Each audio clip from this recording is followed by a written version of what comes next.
Jadi ada Pak Prabowo, di bawahnya itu ada Ahok, seingat saya nomor 3 saya lupa. Pak Anies Baswedan. Pak Anies Baswedan, baru yang keempat itu adalah Pak Jokowi gitu.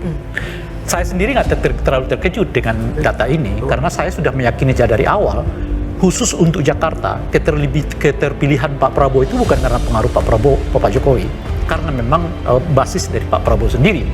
Oleh karena itu juga sejak dari awal saya mengatakan bahwa agak sulit ini kalau Kaisang masuk ke Jakarta. Sebetulnya pemilih Pak Jokowi di Jakarta itu sulit mengidentifikasinya.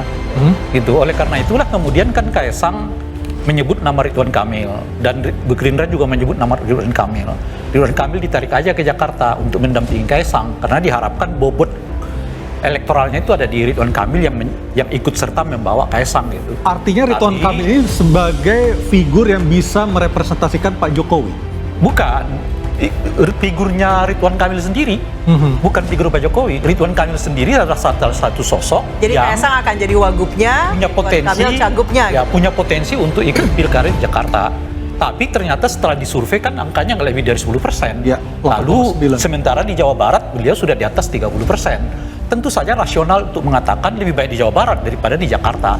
Partai Nasional Demokrat resmi mengusung Anies Baswedan di Pilgub Jakarta. Hal ini diputuskan usai Anies Baswedan melakukan pertemuan dengan Surya Paloh dan petinggi Nasdem lainnya. Sikap Nasdem ini semakin menambah daftar panjang kendaraan yang siap untuk membawa Anies Baswedan menuju Pilkada DKI Jakarta. Sebelumnya, PKS juga memastikan akan mengusung Anies dengan langsung menunjuk Sohibul Iman sebagai bakal calon pendampingnya. Sementara itu, Partai Kebangkitan Bangsa menyambut baik sikap Nasdem tersebut. Terkait hal ini, Gerindra merespon datar atas putusan Nasdem kepada lawan politik Prabowo Subianto di Pilpres 2024 lalu itu. Dan itu saya kira sudah diputuskan oleh Golkar dengan menyebut bahwa di Jakarta itu kader yang kami siapkan adalah Yusuf Hamka. Selesai cerita itu. Itu artinya Golkar tidak akan membawa Ridwan Kamil ke Jakarta. Dia dibuat stay di Jawa Barat. Kalau ada yang mau berminat dengan kader Golkar, namanya Yusuf Hamka. Nah, setelah disebut Yusuf Hamka itu, Gerindra menyambut. Gerindra melalui Pak Ahmad Muzani mengatakan kami punya tiga nama yang kita sodorkan dalam Pilkada Jakarta. Satu adalah Ahok, dua adalah Anies, dan yang ketiga adalah Ridwan Kamil. Tentu saja harus kita kecualikan Ridwan Kamil karena sudah dinyatakan oleh Golkar dia di Jawa Barat, meskipun tidak dinyatakan secara eksplisit. Ya. Tapi kan Golkar sudah mengatakan bahwa di Jakarta ini kami punya kader namanya Yusuf Hamka gitu kan. Yusuf Hamka dengan Kaisang boleh-boleh aja kata Golkar. Ya tentu saja bagi Golkar senang-senang aja kalau kader dia calonkan sebagai calon gubernur. Tapi kalau Yusuf Hamka dengan Kaisang, siapa pula partai yang mau mendukungnya? Gerindra sudah mengkalkulasi berbagai kemungkinan dalam pilkada kali ini. Terkait dengan pengumuman jago Gerindra dalam pilkada Jakarta, Gerindra akan mengungkapkannya di saat yang tepat. Sementara itu, hingga saat ini PDIP masih belum menentukan arah dukungannya. PDIP memiliki kans menggalang kekuatan dengan partai lain untuk mengusung Ahok maju dalam Pilgub DKI Jakarta. Namun hal itu belum dikomunikasikan secara intens antara Ahok dan partai. Kalau Kaisang tanpa Ridwan Kamil, ya cuma 1%. Mau terus didorong. Artinya siapa yang mewakili Pak Jokowi di Pilkada DKI? Nggak ada. Selesai kalau jadi Jokowi akan ngikut ke Prabowo. Begitu banyak berpengaruh. Nah, oleh karena itulah sekarang Gerindra mulai lebih terbuka untuk mengusung nama yang memungkinkan mereka untuk mengusung nama tertentu di dalam Pilkada Jakarta.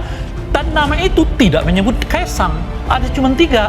Ahok, Anies, dan Ridwan Kamil. Karena itulah saya punya feeling Anies kan sudah jelas, partainya yang dukung sudah jelas, ya kan. Calon wakil gubernurnya juga sudah dinyatakan, meskipun oleh koalisi dianggap itu masih sepihak. Tinggal apakah akan dibiarkan Anies berlagak dengan kotak kosong atau tidak? Feeling saya sih PDI mengatakan tidak, apalagi mengingat Ahok naik sekarang di angka 20%. Selisihnya hanya 10% dengan Anies, yang artinya apa? Anies bekerja lebih dari 5 tahun, Ahok vakum 5 tahun, Anies calon gubernur, Ahok keluar dari Pertamina, kan kira-kira gitu. Anies nggak punya masalah hukum, Ahok pernah terkena kasus hukum, tapi elektabilitasnya tetap 20%. Apa artinya? Artinya secara politik nggak ada bedanya itu elektabilitas Anies dengan Ahok secara politik itu. Karena meskipun Ahok lama vakum di politik, kemudian tidak menjabat apa-apa, mundur bahkan bersaing dengan Pak Prabowo, Pak Jokowi satu segi, dan terakhir adalah punya masalah hukum, tapi elektabilitasnya 20% berbanding dengan Anies 5 tahun gubernur, ya kan? Lalu calon wakil gubernur tidak ada persoalan dengan masalah hukum, dia masih di angka 30%. Oleh karena itu feeling saya tidak ada pilihan sebetulnya bagi saya sih, PDI harus dorong Ahok. Dan siapa yang bisa menemani Ahok, menurut saya terbuka peluangnya adalah Gerindra. Jadi boleh jadi koalisinya di Jakarta ini adalah Anies bersama dengan PKS, PKB, dan Nasdem, itu dulu kita buat. Sementara PDI memungkinkan berkoalisi dengan Gerindra, karena Gerindra bisa saja mendorong wakilnya. Peluang bagi Gerindra sekarang mendorong wakilnya untuk masuk. Bang Adian silakan. Sejumlah pengamat menyebut plus minus jika Anies Baswedan berlaga kembali dalam pemilihan gubernur atau Pilgub DKI Jakarta 2024. Sisi positifnya, Anies masih bisa berkontribusi bagi kemajuan Jakarta. Masalah kemacetan, banjir, dan kemiskinan kiranya berpeluang diminimalisasi bila Anies menjadi gubernur. Setidaknya, Anies dapat melanjutkan rencana pembangunan yang belum terrealisasi saat menjadi gubernur. Sedangkan minusnya, Anies bisa dinilai rakus kekuasaan. Ini lantaran setelah nyapres Anies mau menjadi calon gubernur, publik akan menilai levelnya turun dari nasional kembali ke lokal. Jadi, pilihan Anies maju Pilgub DKI Jakarta 2024 seperti berjudi. Jika mantan gubernur DKI Jakarta itu menang, akan membawa berkah dan karir politik menjulang. Tapi bila kalah, karirnya akan redup ditelan waktu. Ingat Mas, di Jakarta itu hasil pilpresnya kalau hanya mengandalkan suara Jakarta, Anies itu menang. Di 2024 yang lalu saat pilpres, Prabowo dan Gibran memang unggul dari pasangan Anies Baswedan dan Muhaimin. Tapi keunggulan suara Prabowo Gibran itu adalah limpahan suara dari luar negeri yang kemudian membuat suara Anies di Jakarta kalah. Tapi kalau specifically diukur dari kekuatan politik pemilih Jakarta, itu sebenarnya lebih unggul Anies Baswedan dibandingkan dengan Prabowo Subianto. Itu artinya apa? Figur Anies tetap kuat per hari ini. Oleh karena itu, kalaupun toh Ridwan Kamil atau siapapun nantinya yang bertanding melawan Anies Baswedan, jadi harus bisa dipastikan dia mampu merebut basis-basis konstituen yang selama ini memang dalam banyak hal masih bisa digoyang iman politiknya kepada Anies Baswedan. Ini yang saya sebutkan, butuh kerja-kerja keras, butuh kerja-kerja yang terukur, bukan hanya mengandalkan Jokowi efek ataupun Prabowo efek. Jika melihat elektabilitas Anies di Jakarta melebihi 50% dengan kepuasan publik lebih dari 80%. Apalagi pasca Pilpres banyak partai politik mengalami krisis leadership. Pilpres 2029 bisa menjadi hambar karena minim sosok yang mumpuni. Persoalannya, Anies bukan orang partai. Jika ingin diusung partai, popularitasnya harus tetap bagus. Wacana Anies Baswedan kembali didorong maju Pilkada DKI Jakarta. Salah satunya untuk menjaga popularitasnya. Anies perlu menjaga marwah popularitas dan elektabilitas untuk menjadi pejabat publik. Caranya dengan kembali menjadi petarung lagi di DKI 1 atau kembali menjadi gubernur Jakarta lagi. Ini sekaligus sebagai persiapan 5 tahun lagi atau Pilpres 2029. Kira siapapun yang menantang Anies Baswedan di Pilgub Jakarta, yang harus dijual adalah figur sang calon. Sebut saja misalnya Ridwan Kamil. Maka Ridwan Kamil itu harus kerja keras, harus kerja-kerja yang terukur, disupport oleh sistem dan tim pemenangan yang tergabung dalam KIM. Itu adalah kunci utama. Maka variabel-variabel seperti Jokowi ataupun nanti Prabowo Subianto ketika sudah jadi presiden tanggal 20 Oktober adalah support politik di luar itu semua. Karena kalau kita mau melihat rata-rata kecenderungan secara umum, pemilih Jakarta itu cukup independen, cukup rasional, dan tidak bisa diintervensi oleh siapapun. Jika Anies bertarung lagi di Pilkada DKI Jakarta 2024, kans menang sangat terbuka lebar karena rakyat yang sudah ada di DKI Jakarta sudah merasakan hasil kerja nyata yang dibuat oleh Anies Baswedan. Artinya, dibandingkan kandidat lainnya yang akan melawan Anies di Pilkada DKI Jakarta. Oleh karena itu, inilah yang saya kira dalam pilkada, dalam banyak hal, yang dilihat itu adalah calon yang kemudian diusung. Apakah Anies kemudian punya kesempatan untuk bisa dikalahkan? Sangat mungkin. Di pilkada sebelumnya itu kan petahana kecenderungan kalah. Foke itu petahana, maju yang kedua kalinya dia kalah kepada Jokowi dan Ahok saat itu. Kemudian kita juga tahu Ahok itu adalah gubernur petahana, kemudian kalah sama Anies Baswedan. Jadi itu adalah dua success story di mana petahana di Jakarta dia itu tumbang oleh penantang. Nah, Anies kalau melihat historisitas itu sangat mungkin juga dikalahkan oleh penantang-penantang seperti Ridwan Kamil ataupun yang lain. Apalagi misalnya kemenangan Anies Baswedan di 2017 itu kan ada faktor eksternal.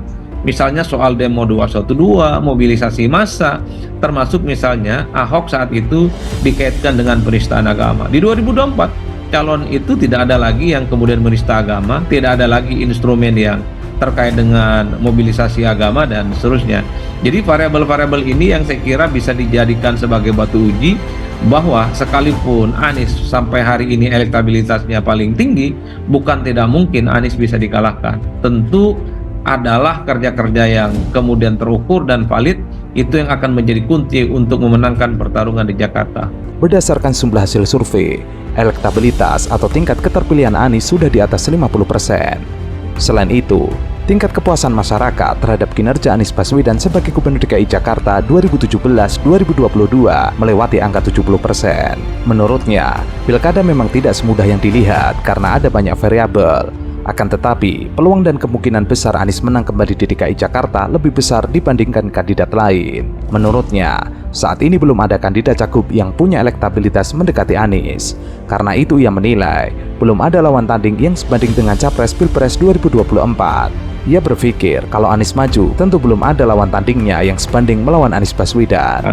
Karena memang secara umum para kandidat ini berpikir bagaimana cara menang dulu. Menang baru berpikir apa yang mereka harus lakukan. Jadi transaksi politik antara pemilih dengan para kandidat ini tidak didasarkan pada program-program programatik, tapi didasarkan pada persoalan untung dan rugi, soal mendapatkan apa, terutama keuntungan secara ekonomi jangka pendek, seperti politik transaksional. Kan ini yang sepertinya belakangan ini terus mengemuka. Ketika muncul nama Anies, tidak lagi bicara tentang apakah Anies pernah melakukan perbaikan sungai-sungai yang memang ditengarai bisa membantu persoalan banjir. Orang tidak lagi bicara tentang bagaimana memperbaiki Jaklingko dan seterusnya. Begitupun ketika bicara Ahok dan Ridwan Kamil, orang tidak lagi bicara apa sebenarnya success story yang pernah dilakukan oleh Ridwan Kamil di Jawa Barat. Kan itu tidak pernah mengemuka. Yang mengemuka adalah apakah Ridwan Kamil yang ber-KTP itu orang Jawa Barat kemudian bisa tidak diterima di Bandung. Kalau itu pertanyaannya, saya kira cukup mudah. Ya, variabelnya tentu survei. Survei itu siapa? Adalah warga negara yang ada tinggal di Jakarta, mereka memiliki hak pilih dan kemungkinan mereka akan datang ke TPS nantinya. Bahkan, partai politik bisa jadi bukan menyiapkan kadernya untuk menjadi lawan tanding Anies, akan tetapi menyodorkan kadernya untuk menjadi cawagup pendamping Anies Baswedan. Pasalnya, partai politik menyadari sulit menandingi elektabilitas Anies yang sudah di atas angka 50%. Bahkan mungkin karena Anies maju menjadi calon gubernur, tentu akan banyak yang ingin menjadi pendamping Anies. Mungkin partai-partai lain bukan mencari lawan tanding yang sebanding untuk melawan Anies, tapi banyak yang berebut menjadi wakilnya Anies. Pertama, memang sejak lama pemilih di Jakarta itu resistensinya terhadap Jokowi cukup tinggi. Artinya calon-calon yang seringkali dikaitkan dengan Jokowi itu seringkali sulit untuk mendapatkan dukungan yang cukup signifikan. Yang kedua, tanggal 27 November saat pelaksanaan Pilkada Jakarta itu yang bersamaan dengan seluruh provinsi kabupaten kota di seluruh Indonesia, posisi Jokowi sudah tak lagi jadi presiden. Jadi siapapun nantinya yang maju dalam Pilkada Jakarta yang diusung oleh Kim, Koalisi Indonesia Maju, itu bukan karena efek Jokowi, tapi justru sangat tergantung bagaimana sang calon itu memiliki elektabilitas cukup tinggi ataupun tidak.